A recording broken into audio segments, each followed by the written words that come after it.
dar-se-á por suspeitos e, se não o fizer, poderá ser recusado por qualquer das partes. Aí tem o inciso 4º, se tiver aconselhado qualquer das partes. Portanto, o juiz é suspeito se tiver aconselhado qualquer das partes. Esse é o único dispositivo supostamente infringido pelo Moro. Não é o que está implícito nas frases? Não. O que ele aconselhou, ele direcionou? Então, o que é aconselhar para o direito penal? Indicou testemunha? Aconselhar é opinar? Indicar testemunha. O objetivo dessa norma, Edgar, ele é resguardar a imparcialidade do juiz, não sua neutralidade. Ele não pode substituir o acusador ou a defesa. Falar ele de não showzinho pode... Não, isso não tem defesa. problema. Ele não pode desvendar um caminho jurídico desconhecido e que interfira diretamente no resultado da causa. Já que você falou de um jurista, eu vou falar de outro. Professor Modesto Carvalhosa, o que ele fala sobre esse artigo? Ó, abre aspas. Quanto à possível suspeição por aconselhamento da parte, esta não se aplica ao Ministério Público, apenas ao réu ou à vítima. No processo penal brasileiro, o Ministério Público, órgão de Estado essencial à justiça, não é considerado parte no sentido estrito, pois ela pelo interesse público, isso conforme o artigo 127 da Constituição Federal. É considerado parte imparcial, como titular da ação penal, detém a condição fiscal da lei e de velar pela pretensão punitiva estatal. Mas como que ele complementa? Peraí, só para ele juiz, complementar. Né? Não, já vou explicar, porque ele complementa explicando.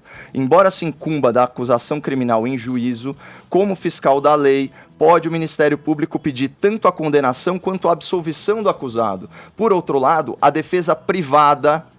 Mas a gente está falando sempre do Ministério parcial, Público. Não, sempre é parcial em favor do réu, não possuindo as mesmas atribuições de caráter público conferidas ao Ministério Público. Portanto, o compromisso do MP e do juiz é com a verdade. O compromisso do advogado é realmente com o defender cliente. o interesse público, mas o compromisso do juiz é ter a imparcialidade de analisar os fatos apresentados tanto pelo Ministério Público quanto pelo outro acusado. Mas a discussão é justamente mas essa, inverte as que é o que o coisas, Ourivisto Caio, falou. Se fosse o advogado do Lula trocando com o juiz. Tá confundindo.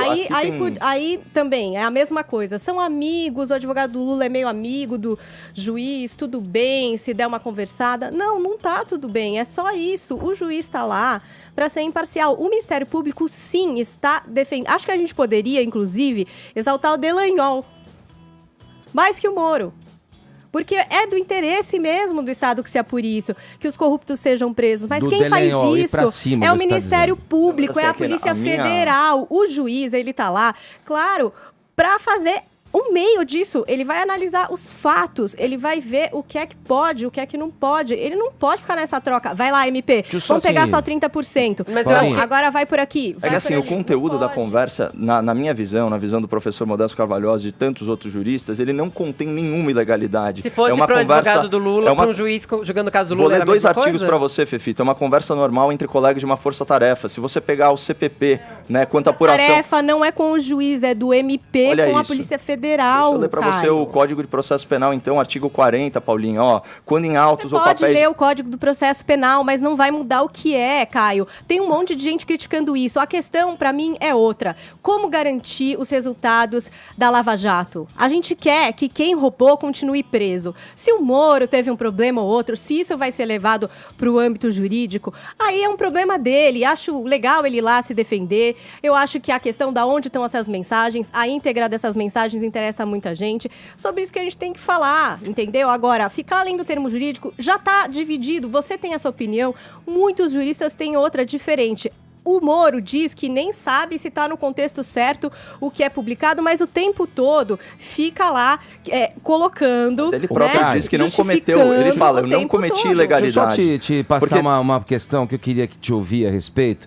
Eu ouço muito falar assim, é comum no Brasil.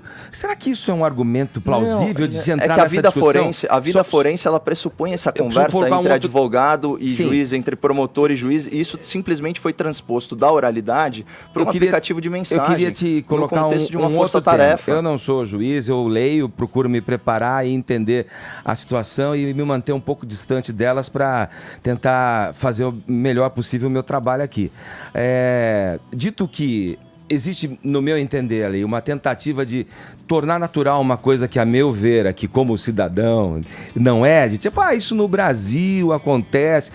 junto ao fato de que no direito ocidental, pelo que já li em reportagens por aí, a figura do juiz inquisidor, ela não existe. O juiz inquisidor é de um outro lugar, não de uma república como a nossa.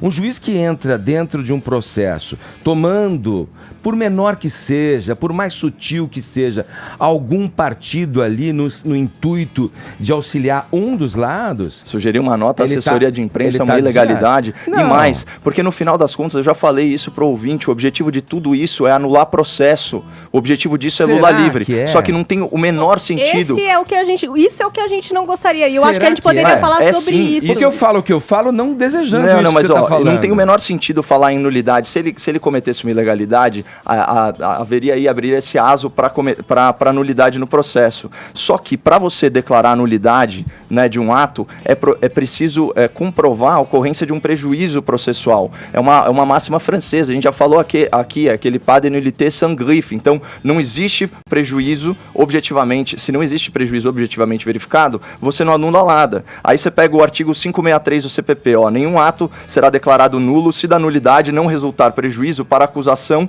ou para defesa, e não será declarada nulidade de ato processual que não houver influído na apuração da verdade substancial ou na decisão da causa. Pelo amor de Deus. E não houve? Claro que não, tanto que nos tribunais superiores... Se você vai para a segunda instância, a pena foi agravada. Você vai no STJ, a diferença de pena da dosimetria foi de 7 meses. Então o cara foi... as provas analisadas de forma imparcial, não de forma neutra, mas de forma imparcial, pela segunda instância, pelo Tribunal Recursal e pelo Tribunal Constitucional, corroboram as decisões do Moro, que já provou a sua própria imparcialidade ao absolver o Lula de outros crimes e de dar uma pena menor que outros magistrados diante da mesma situação. Caio, e nesse ponto eu tô com você. Eu quero que, por exemplo, a gente garanta que os resultados da Lava Jato, as prisões que foram feitas, o que foi apurado, é isso que a gente tem que garantir. A gente não precisa garantir que o Moro é um herói. Ele vai se defender das coisas como ele tem feito, ele como ele foi agora. Ele que faça aí o seu processo. A nossa... que o judiciário seja isento. Também. Olha, bom, é isso. Olha, vai ter muita conversa ainda sobre isso. Vamos aguardar os próximos capítulos.